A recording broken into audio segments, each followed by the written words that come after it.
is your host, Susan Regan. Hello, I'm Susan Regan, host of Connecticut Valley View, and my guest's reputation precedes him due to his historic achievements, both professionally and personally. I'm pleased to welcome Dr. Ben Carson, who was the Secretary of Housing and Development during President Trump's administration. He was a 2016 U.S. presidential candidate. He is a former director of Johns Hopkins University, pediatric neurosurgery, and I might add the youngest, I believe. Is that correct? That's correct. Recipient of the Presidential Medal of Freedom, which is the highest civilian honor in the land. And in addition, you have received 70 honorary degrees. Having said that, Dr. Carson, it is known that you have often referred to your famous quote regarding your mother, Sonia Carson, "All that I am, or all I ever hope to be, I owe to my mother." I thought that was appropriate to start out for our discussion today. Absolutely. You know, my story is really her story. If there was anybody who was ever could claim to be a victim, it was her. Huge rural family in Tennessee, less than a third grade education, got married at age 13.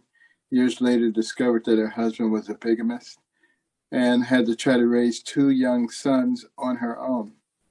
And yet she never made excuses, but she never accepted excuses either. If we ever made an excuse, the next thing out of her mouth was a poem called "Yourself to Blame."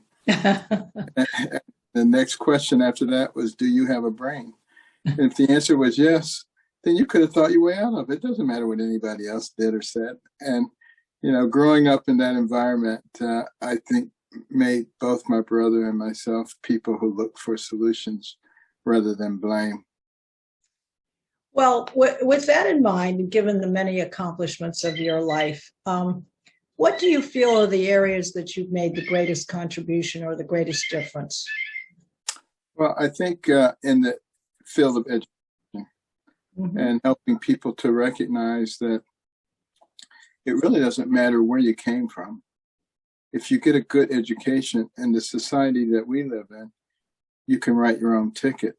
It's interesting. One of the things I point out in the book, Created Equal, is that there's a lot of people today saying that there's systemic racism, and that's the reason that there's the wealth gap between Black families and white families. But interestingly, I also point out that if you look at Nigerian families in America, Ghanaian families and some others who have Black skin, yes, there's no wealth gap. Now, if you go and examine those families, what you find is that there's a tremendous emphasis on education and a tremendous emphasis on family and family values.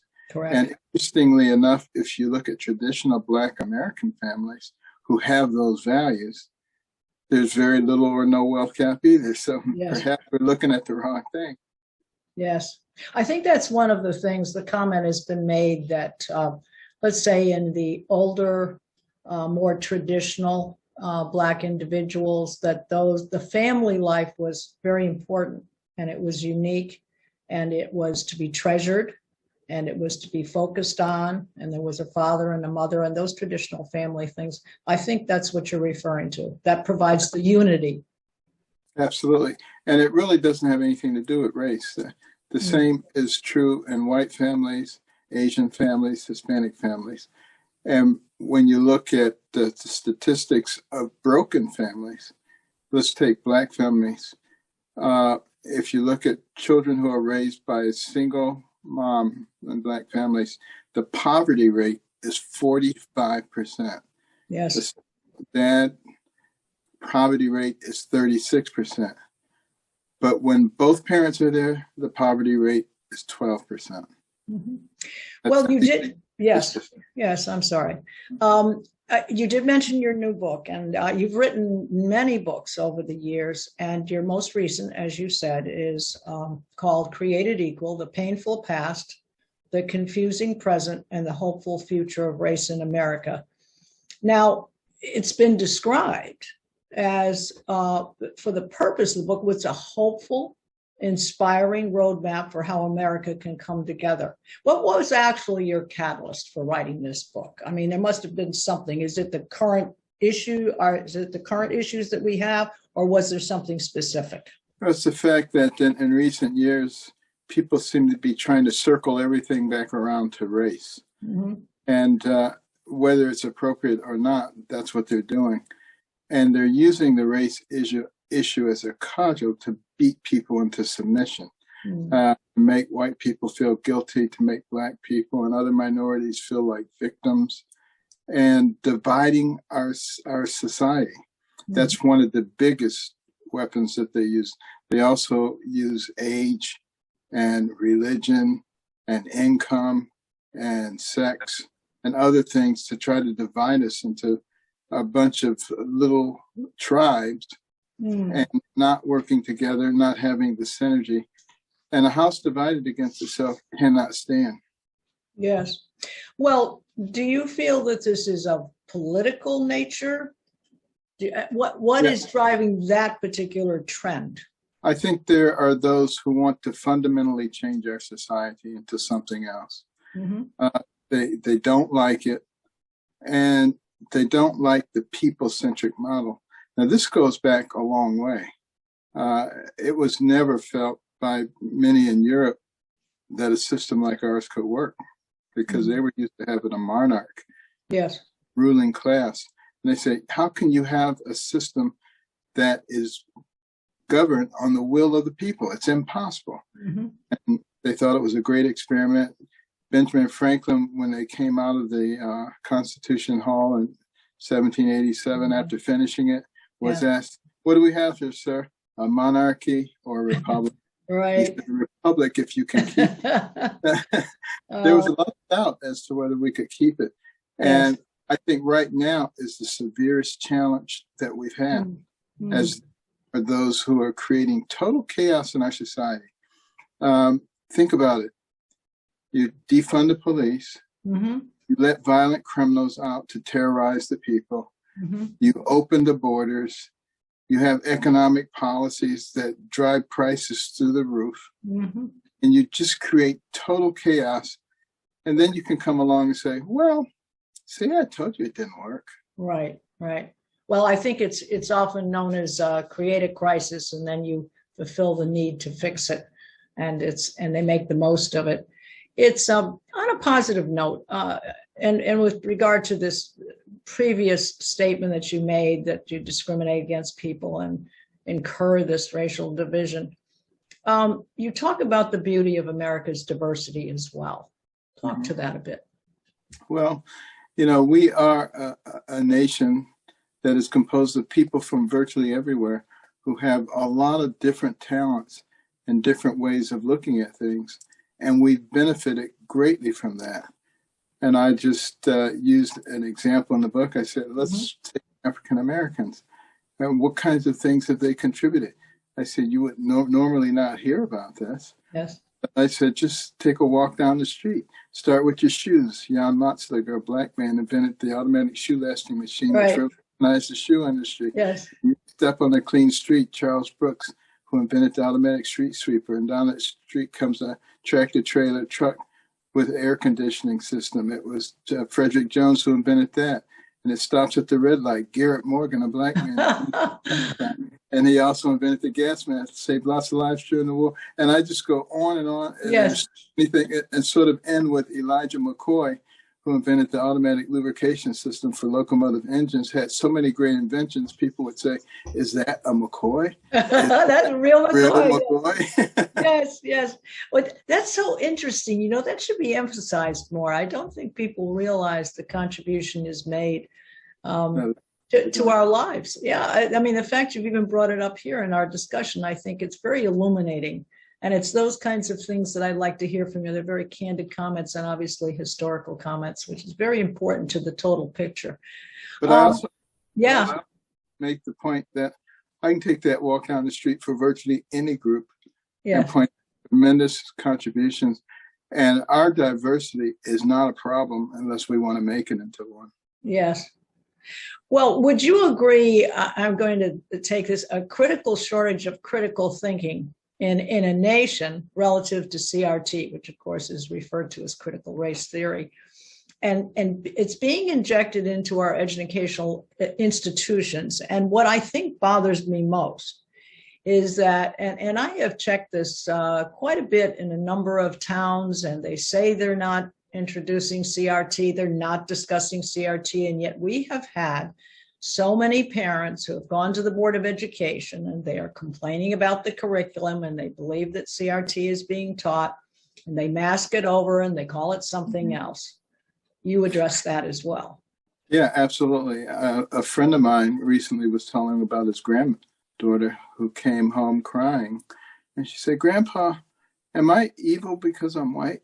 You must have gotten that from somewhere. And, they changed the name of it and they said, "We're not really teaching CRT, we're teaching something else." And it includes the gender variations also. Yes. And teaching that to very young children, that you may not actually be a girl or a boy.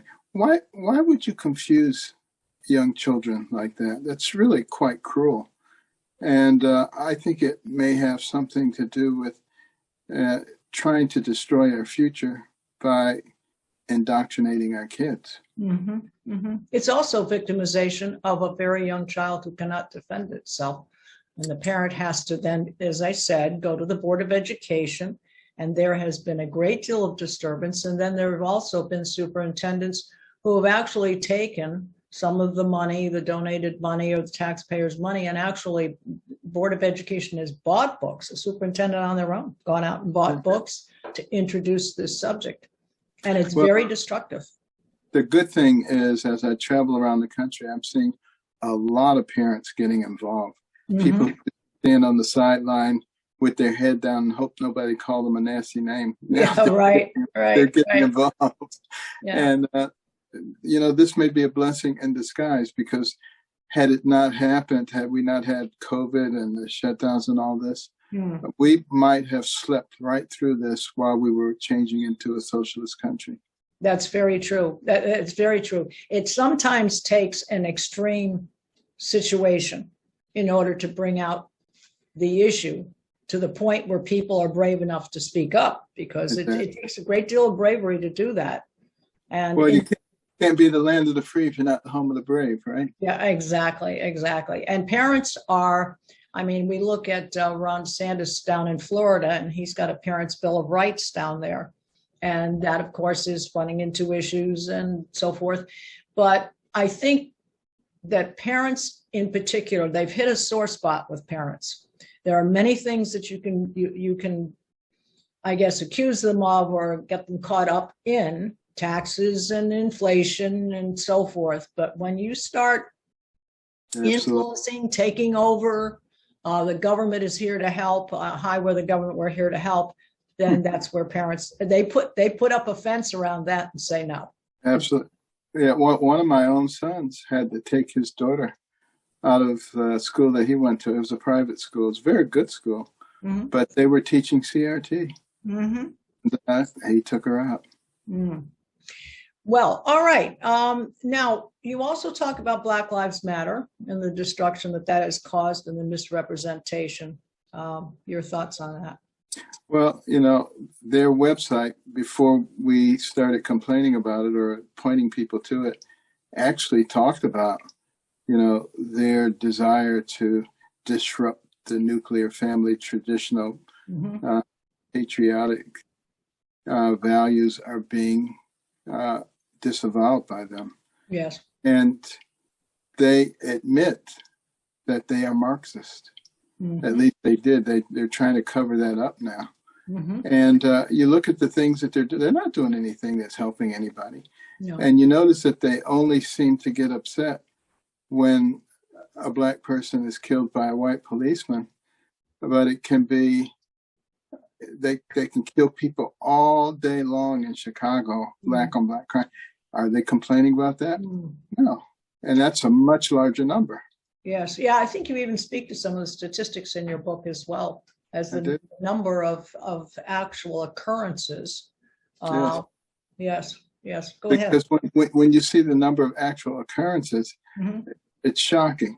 And there's a survey done asking people, how many unarmed black men are killed by police every year? And they're talking hundreds, in some cases thousands of Yes. Yeah. when in fact, even according to a liberal news source like the Washington Post, in 2018, it was less than 2 dozen. And we're talking about over 50 million police civilian encounters. So it's a tiny number. It's still a tragedy anytime it happens, and we need to be looking at ways to get that number down to 0. But we also need to deal with the real facts and not with the things that are trumped up. Well, that's a perfect segue into my next question, which is how the media has incurred this misinforming, half the map, half the facts, not even the facts, just commentary. And you think about how silly it is for them to do that. The press is the only business protected by the United States Constitution. And there's a reason for that. It's because they were supposed to disseminate unbiased information to the people, so that the people would know what their will is. They can't know what their will is if they don't get the facts. But now they put their thumb on the scale, distorts the whole process. And obviously they don't know a whole lot about history, because first thing that communist regimes do is they completely control the media. So they're preparing their own demise.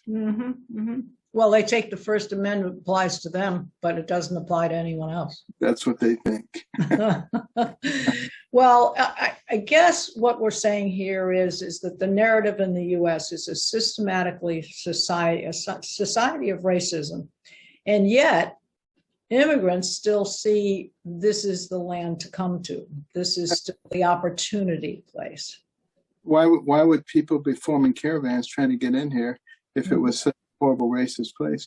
And when they got here, they'd be calling all their relatives and friends and saying, "Don't come here." That's exactly right. And they'll do anything to, and they'll do anything to stay here too. They travel a long distance. They put themselves in harm. They subject themselves to, where will we live? Who will take care of me?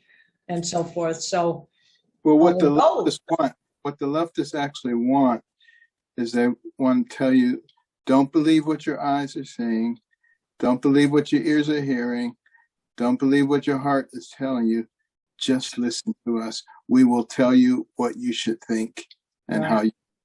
Yeah. Well, that's where the critical rational thinking comes in, and why it's so important for children to be subjected to a household that provides critical thinking, not acceptance of a group of sheep who will simply roll with the trend in order to get along, to go along to get along, as it were.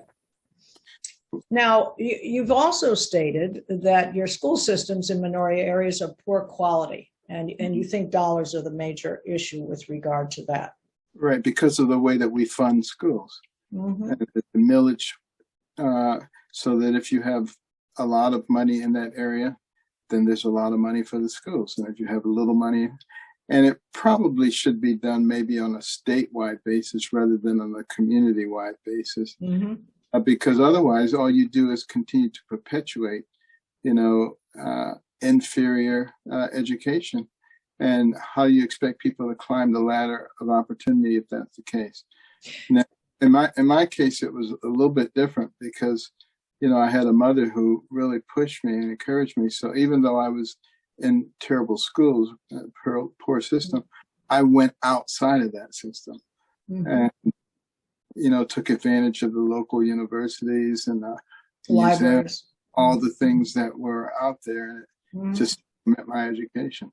Well, if we were to pinpoint what exactly we could spend your money, are we talking about books? Are we talking about better teachers? Are we talking about a better venue? It's the facilities and all of the facilities in general. I mean, I've been to some public schools in affluent areas that just blow you away with all the stuff that they have. I mean, it's just incredible. And then you go to some schools in poor areas and, it looks like a third world country. Yes. Well, it would appear your thoughts on mechanisms that still exist for success. You mentioned it yourself. You took advantage. What else would you suggest to our viewers out there who are in dire straits, and where do you see them going in order to take advantage? There is an opportunity for the American dream. Let's put it that way. Well, one of the things that is proliferating at a tremendous rate are homeschools. Mm-hmm. And people are learning how to use their resources to amalgamate their resources and to amalgamate their talents to provide superior education for their youngsters. And, they're able to create these co-ops and, take field trips and go to museums and do all kinds of amazing things. That seems to be working. I encourage that. I encouraged some of the charter schools that work. You have to have alternatives because that's the only way that the public school system is going to improve if they're being pushed. Yes. If they set the agenda, nothing's going to change. Sure, of course. Well, in your new book, Created Equal, The Painful Past, the Confusing Present, and the Hopeful Future of Race in America, it's all covered, and we want to let people know, I believe it is out now. And it came out this week. Okay, great. Good timing. It's available in hardcover and Nook book and audio CD, I believe. And anywhere the books are sold. Okay, books are sold. Well, my comment is this. Let us hope that the doctor's healing hand can cure our ailing world. And what's next for you? Now I know you've got irons in the fire. What are you doing next? Well, we're working very hard with the American Cornerstone Institute, which we started. It's a think tank / do tank, which focuses on those cornerstone principles that made us into a great nation: our faith, liberty, community, and life. And then we also have the pediatric program called Little Patriots.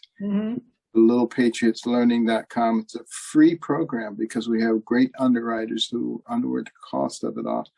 Beautiful cartoons that show our history, that show our values and the principles. There's a little guide called Liberty Eagle, and Liberty Eagle has a right wing and a left wing. Can't fly with two right wings, can't fly I love it. I love it. Now, what age group are we talking there? Where does it start? K through 5. K through 5. All right. And we will be expanding it into middle school and high school as funding allows. Well, it's very exciting, and I'd love to have you back on Connecticut Valley Views.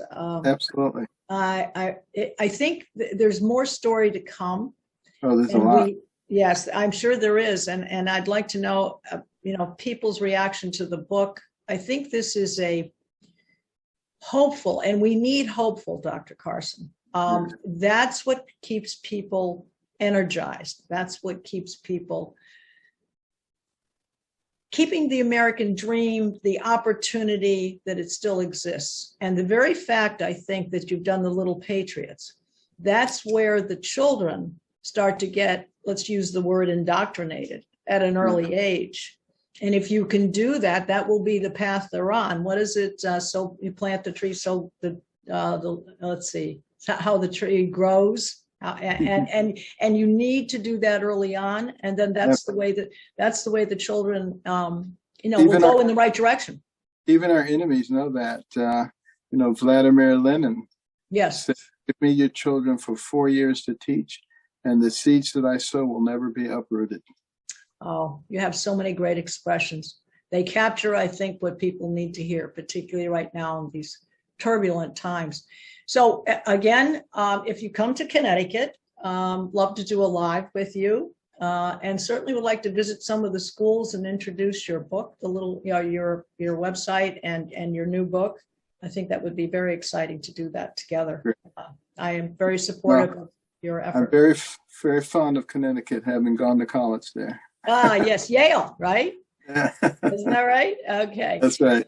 Well, thank you very much, Dr. Carson. I very much appreciate your time, and we look forward to completing your book. I've started it and look forward to completing it. All right. Thank you. Thank you. This is Susan Regan, host of Connecticut Valley Views, and thank you for joining us today with my guest, Dr. Ben Carson. Please see all of our programs on ctvalleyviews.com. Thank you again.